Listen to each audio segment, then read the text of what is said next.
자, 우리 주말 사이에 네. 이 토트넘의 새로운 골키퍼 골리니 골키퍼가 오피셜이 떴습니다. 그렇죠. 피에르루지 맞죠? 저 발음이 너무 피에르루지 맞을 거예요. 피에르루지. 아니 피에르루이지구나. 피에르루이지. 피에르루이지. 골리니. 보통 이럴 때 그냥 골린이라고만 하게 되는 경우가 많죠. 피에르루이지 골리니. 네, 피에르루이지 골리니. 가끔 중계하다 보면 풀 네임을 얘기하고 싶을 때가 많거든요. 피에르루이지 골리니. 그죠. 사실 그게 멋있잖아요. 뭔가 네. 또 이름이 피에르루이지 뭐 멋있잖아. 네. 긴 이름이니까. 저게 이제 욕심내다가 혀가 꼬이면 가장 민망해지. 되는 수가 있어요. 그렇죠. 이런 건 덕현이 형이 잘하시거든요. 깔끔하게 그냥 딱 원샷으로 딱 한 번에 밟고 가는 그런 느낌. 네. 자, 토트넘은 일단 좋은 분위기의 시작을 알렸습니다. 왜냐하면 골리니의 영입이 파라티치 디렉터의 첫 영입 작품이거든요. 네, 그렇기 때문에 좀 이 영입이 더 의미가 크다라고 볼 수 있는데, 사실 토트넘의 키퍼 상황을 보면 1986년생으로 어느덧 위고 요리스 골키퍼는 34살이 됐죠. 맞아요. 계약 기간은 이제 1년이 남아 있습니다. 그래서 이제는 대체자를 필요로 할 수밖에 없는 시기고 1, 2년 정도를 요리스가 일단 더 뛴 다음에 그 뒤에 주전이 조금 더 어린 선수로 대체가 된다면 토트넘으로서는 가장 베스트일 것 같은데, 파라티치는 이 과제를 해결하기 위해 노력했고 결국 골리니를 영입하는 데 성공을 한 거죠. 나는 뭐 봐야 되겠습니다만 곧장 골리니를 쓸 수도 있다고 봐요. 요리스가 이전까지 쭉 좋은 어떤 모습을 보여줘 왔던 골키퍼고, 그리고 기량적으로 봤을 때도 이미 월드컵 위너 아니겠습니까? 솔직히 근데 요리스 이상 가는 키퍼를 꼽는 게 더 힘들죠. 아주 많지는 않아요. 네, 많지 않죠. 근데 다만 경기를 쭉 보다 보면 미스가 좀씩 느는 느낌? 그러니까 지난 시즌도 생각해 보면 전반기에는 좀 왔다 갔다 하는 경기들이 있었는데 또 후반기에는 캐리한 경기들도 그렇죠. 있었고, 근데 골리니가 아주 뭐 좋은 그러니까 이 좋은 나이긴 한데 그렇다고 아주 어린 골키퍼는 아니에요. 네. 95년생이거든요. 이제 한창 올라오는 시기잖아요. 그럼 이때부터 쭉 뛰는 게 일반적이거든. 그렇죠. 그래서 뭐 이거는 누누 감독과 파라티치 단장과 여러 가지 그게 있겠지만 나는 이번 시즌부터 그냥 곧장 경쟁 체제다 라고 생각이 좀 듭니다. 그렇죠. 그래서 골리니는 제가 볼 때 요리스보다 훨씬 우위를 점할 수 있는 포인트가 빌드업일 거라고 생각해요. 요리스가 최근 빌드업 상황에서 실수가 늘었고 영향력이 부족했는데, 골리니는 이 부분에서 꾸준히 아탈란타에서는 준수하고 좋은 모습을 보였기 때문에 가장 큰 차이가 나지 않을까 싶고요. 인터뷰를 통해서 토트넘행에 굉장히 큰 어떤 반감을 표시했던 골리니였습니다. 로마노가 밝혔던 인터뷰 내용을 보면 이탈리아 클럽들에서도 오퍼가 왔었지만 그 중에 토트넘이 최고였다. 나는 훌륭한 골키퍼 위고 요리스를 존경하고 그와 함께 일하게 돼서 자랑스럽다라고 얘기를 했고요. 그렇지. 또 리스펙트를 보여줬네. 그리고 토트넘 훈련장에 대해서 칭찬을 아끼지 않았어요. 아니, 토트넘 훈련장 갔다 온 사람들은 칭찬을 안 하는 사람이 없더라고. 다들 그죠? 뭐 입을 모아서 어마어마하다. 그리고 이제 이탈리아가 이번에 유로 결승을 준비하는 과정에서 토트넘 후연장을 빌렸어요. 네, 그래서 후연장에서 이탈리아 선수들이 먼저 토트넘 거를 써본 다음에 야, 여기 진짜 좋다. 장난 아니다. 네, 야구 이렇게 서로 얘기를 많이 했다고 하더라고요. 이게 잉글랜드 외의 국가들에서 잉글랜드 쪽에 좀 좋은 시설을 가진 팀들 있잖아요.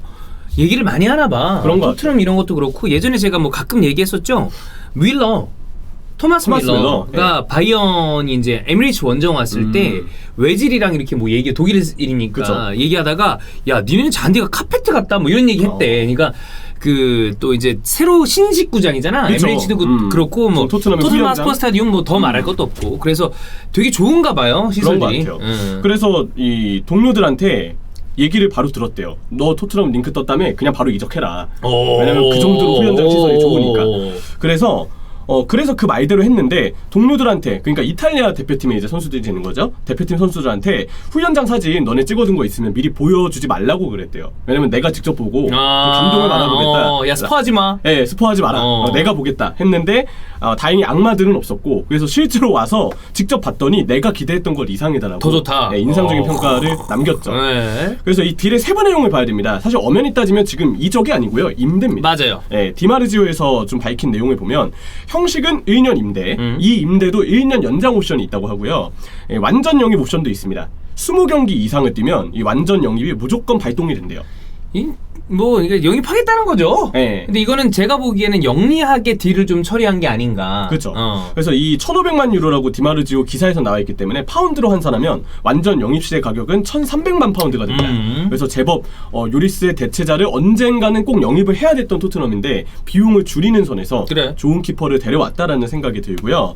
아탈란타의 경우는 이제 골리니의 자리를 무소. 우디네스에서 정말 잘했던 후안 무소가 대신하게 무소 됐죠. 좋으니까. 무소 정말 잘하는 그래. 골키퍼고 그래서 이제 골리니의 경우에도 기회를 잡기 위해서 토트넘으로의 이적을 타진하게 되는 건 당연한 일이었는데 이 골리니가 아탈란타를 떠나기까지의 어떤 이유가 됐던 두 가지의 사건들이 있습니다. 첫 번째는 후방 십자인대의 파열이에요. 그래. 이 파열 이후로 확실히 예전보다는 조금 부진한 모습을 보였다는 평가가 있었고 물론 그동안에도 빌드업은 정말 훌륭했지만 선방 능력이 약간은 부상 전과 후가 다르다라는 평가가 있거든요. 맞아요. 이거는 토트넘에서 좀 빠르게 다시 자신감을 끌어올리면서 만회해줄 필요가 있을 것 같고요. 두 번째는 불화설에 대한 얘기가 있습니다. 그러니까 가스페리니 감독이랑 네, 이거는 로마노가 밝혔던 내용이거든요. 가스페리니와 골리니 사이가 안 좋아서 결국은 이적을 타진하게 됐는데 파라티치는 이 아탈란타 내부 사정까지 보고 우리가 영입하기에는 지금이 좋은 타이밍이다. 적기다라고 느꼈던 것 같아요. 뭐 이런 게 어느 정도까지인지는 모르겠지만 어쨌든 이런 여러 가지 일련의 이야기들이 있었기 때문에 이적을 하는 데 있어서 이것만 가지고 이적을 하진 않았을 거고 그렇죠. 여러 가지 중에 뭐 이런 게 포함이 됐을 수도 있죠. 이게 사실이라면. 확실히 제가 보기에도 골리니는 좋은 골키퍼다. 아니 예. 골리니가 잉글랜드에서 이미 뛴 적이 있기 때문에 그리고 그렇죠. 적응하는 것도 전혀 문제가 없을 거예요. 맨유 유스 출신. 그래서 이때 2년가량 있었고 아쉽게도 홈그로우는 아니라는 얘기가 일단 많더라고요. 그리고 아스톤빌라에서도 2016-17 시즌 활약을 했었습니다. 그리고 난 다음에 이후에 이제 아탈란타에서 커리어의 꽃을 피웠는데 네.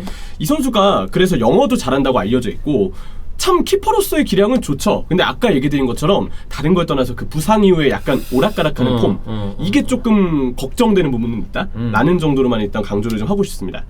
그래서 골리니의 경우는 이렇게 확실한 작품으로 영입이 됐고 과연 파라티치가 인상적인 행보를 보이는 가운데 네. 추가적인 영입 작품으로 누구를 더 데려올 것인가, 특히나 가장 주목되는 선수인 로메로가 정말 토트넘에 올 것인가, 우리가 이 부분을 좀 체크할 필요가 있는 것 같아요. 로메로 같은 경우에는 우리가 초반에 얘기했을 때랑 지금이랑 분위기가 많이 달라졌고 특히나 선수 본인이 토트넘행을 좀 많이 원하는 느낌이 듭니다. 그렇죠. 그리고 다수의 매체들이 확실히 똑같은 논지로 네. 얘기를 하고 있어요. 이러면 이게 좀 이렇게 될 가능성이 크거든요. 네. 스카이 스포츠에서는 아예 가격도 좀 얘기를 해놨는데 3,400에서 3,900만 파운드 그리고 옵션가로 850만 파운드가 붙는 형태로 야 가격이 제법 되는 수비수야. 네. 물론 뭐 이 선수가 워낙에 실력이 좋은 선수긴 합니다만 그렇죠. 토트넘이 이번에 지금 이 이후에 우리가 토트넘 얘기를 조금 더 하겠습니다만 제법 움직임이 날래고 그리고 꽤 적지 않은 이적료를 투입을 하려고 그러는 것 같아요. 그렇죠. 재정적인 상황도 좀 양호해졌다 그러고 파라티치의 그 근면 성실함이 좀 보탬이 되는 것도 있는 것 같고 되게 성실한 얘기들이 많더라고요. 그래, 그건 우리가 또 따로 다루도록 하겠습니다. 그렇죠. 그래서 이 금액은 이제 토트넘에 좀 제의를 할 것이다라고 스카이 스포츠에서는 다뤘는데 이 다수 매체들 특히 뭐 디마르지오를 비롯한 어떤 언론 디애슬레틱이나 여러 가지 어떤 기사들을 종합해 보면 아탈란타하고는 한 4에서 5천만 파운드까지는 지속적으로 협상 범위가 좀 있는 것 같아요. 그래서 그 내에서 구단 간의 차이를 좁히는 과정이 현재 진행 중이라고 이 다수의 매체들은 보도를 하고 있고요. 심지어 짐시티, 아탈란타의 그때 로메로 처음 링크 떴을 때 최후방 커버는 짐시티가 정말 잘하고 도전하는 먼저 앞서서 역습을 끊어내는 수비는 로메로가 앞서서 좀 잘한다라고 얘기를 했었는데 짐시티가 인터뷰를 최근에 했던 내용이 트위터로 공유가 되고 있습니다. 로메로에 대한 얘기거든요. 로메로가 떠날지 모르겠지만 그는 좋은 수비수이자 훌륭한 사람이었다. 그와 함께하면 늘 내가 편해짐을 느꼈다. 어떤 곳에서든 좋은 일이 가득했으면 좋겠다 라고 짐시티가 얘기했다고 이미 트위터에서는 많이 돌고 있더라고요. 뭐 요걸로만 봤을 때 인간적으로도 둘이 꽤 좋은 사이였던 것 같네. 동료가 이런 식으로 얘기하면 이제 이적이 뭔가 가까워진 게 아닌가라고 생각이 좀 들죠. 보기에는 그렇게 좀 접해지게 되니까요. 골드는 또 흥미로운 얘기를 합니다. 일단 로메로 영입에 이어서 추가적으로 센터백 보강의 가능성이 있을 것이다 라는 논조에서 일단 골드가 먼저 얘기를 하나 한 게 있는데 토트넘은 다빈손이 나갈 시에 로메로 외에 센터백 추가 영입에 나설 것이다. 다빈손 산체스의 거치가 어떻게 되느냐.